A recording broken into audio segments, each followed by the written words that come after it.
Hello mes tortues des îles Galapagos, j'espère que vous allez bien et que vous avez passé de très bonnes fêtes. Je suis content de vous retrouver pour une nouvelle théorie concernant la griffe et les indices se trouvant en jeu. Je sais que vous l'attendiez avec impatience et cette fois nous allons nous intéresser d'un peu plus près de la griffe qui, selon moi, est un nid d'informations concernant le lore d'Overwatch. Pour ceux qui me suivent depuis quelques mois, vous avez sûrement pu voir cette vidéo dans laquelle j'explique que la griffe ne représente pas forcément les méchants entre guillemets. J'en ai encore l'intime conviction aujourd'hui. Pourquoi la griffe, qui est une organisation agissant dans l'ombre, serait différente de Blackwatch, l'organisation jumelle d'Overwatch, et surtout, quel est le vrai but de la griffe? Pour cela, nous allons revenir sur quelques-unes de ces opérations et essayer de mieux comprendre l'envers du décor et de dénicher quelques indices. Commençons avec une opération assez étrange trouvée dans la BD de McCree. La griffe a tenté de braquer l'hypertrain sur lequel notre héros se trouvait. Petit détail cependant, McCree n'a pas parlé de la griffe, mais bel et bien de son ancien groupe Blackwatch. J'insiste bien sur ce fait car Blizzard nous montre que la griffe est clairement assimilée à la branche de force spéciale d'Overwatch, qui fut quand même une organisation tolérée par le gouvernement et surtout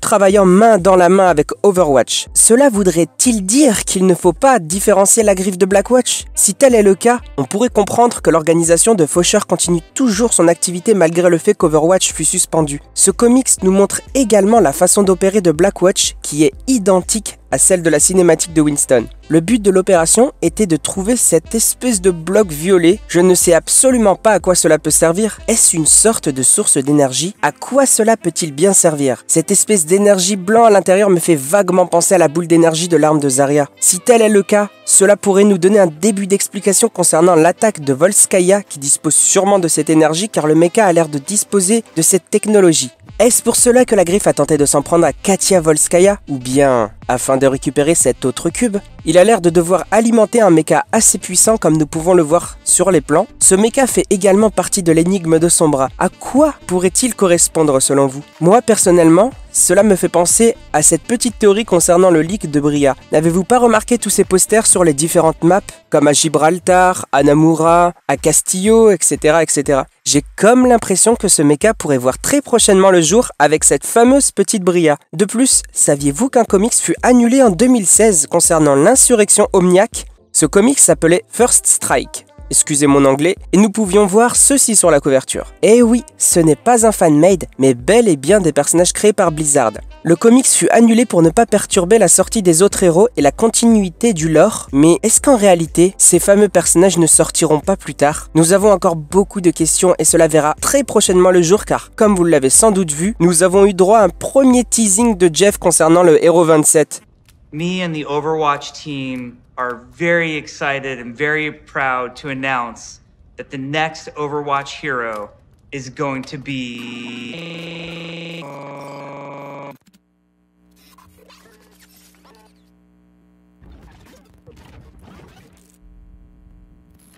Heard it here first. I think you're going to be as excited as we are. It's going to be super fun and we all know it. Thanks for sticking it out and we really appreciate you being here with us. Bon, revenons à notre théorie. Vous pensez vraiment que je vous ai fait un gros clickbait sur le titre de la vidéo? Analysons cela une fois de plus avec le mur des indices de son bras. Nous avons pu voir qu'en plus de ce fameux mecha, un autre robot avec une apparence assez étrange, une sorte de mecha araignée, est présent. Ce mecha est lié directement aux gants de Doomfist et au logo de Numbani. Rappelez-vous également que l'ancien possesseur du gant, Akinjide Adeyemi, était surnommé le fléau de Numbani avant de se faire tuer et d'être remplacé par Akande, notre Doomfist actuel. Est-ce parce qu'en réalité ce mecha a un lien quelconque avec la griffe? Et si je vous dis que ces derniers avaient besoin de la technologie de Volskaya afin de construire un mecha? C'est fou, non?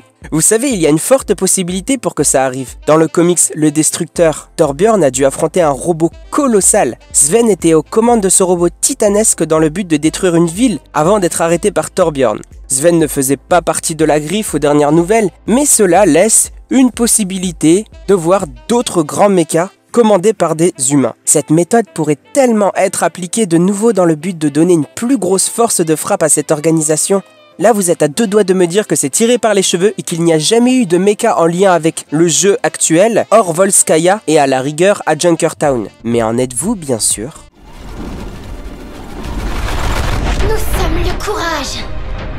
Eh oui les amis, ce robot est déjà présent depuis le tout début. Blizzard nous ont encore mindfuck en exploitant une ancienne cinématique et laissé un indice énorme dans l'énigme de son bras. Est-ce que cela pourrait être l'opportunité pour les développeurs d'introduire D.Va dans une cinématique? Nous pouvons bien évidemment nous imaginer que si Bria sort à un moment donné, étant donné qu'elle est considérée comme petite et munie d'un mecha, ces similitudes peuvent clairement créer une amitié ou l'inverse, une rivalité entre nos deux héroïnes et de ce fait donner une naissance à un court-métrage épique. Notez également que lors du passage de D.Va dans la cinématique, nous pouvons peut-être avoir une idée du lieu où se trouve le géant mecha. On constate que la scène se déroule sous la neige, et selon vous, où peut-on trouver de la neige et des mechas de très grande taille? Exactement, en Russie, à Volskaya. Tout est donc lié. Franchement, j'espère sincèrement que D.Va puisse avoir son propre court-métrage, car ce héros reste l'un des plus aimés de la communauté Overwatch, que ce soit en termes de gameplay ou bien le personnage en lui-même. Et vous, avez-vous pu faire le rapprochement entre D.Va et la situation actuelle? Est-ce que vous êtes autant excité que moi à l'idée de savoir que ce personnage pourrait éventuellement faire partie du cœur de l'histoire d'Overwatch? Partagez-moi cela dans les commentaires comme d'habitude. Dites-moi quel court-métrage vous attendez le plus et pourquoi,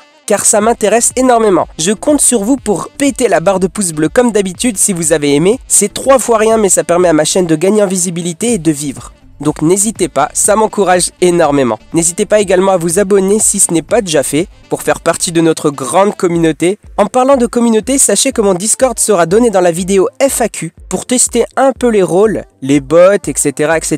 Je vais inviter 10 personnes qui me suivent aléatoirement sur Twitter, Instagram et Snapchat.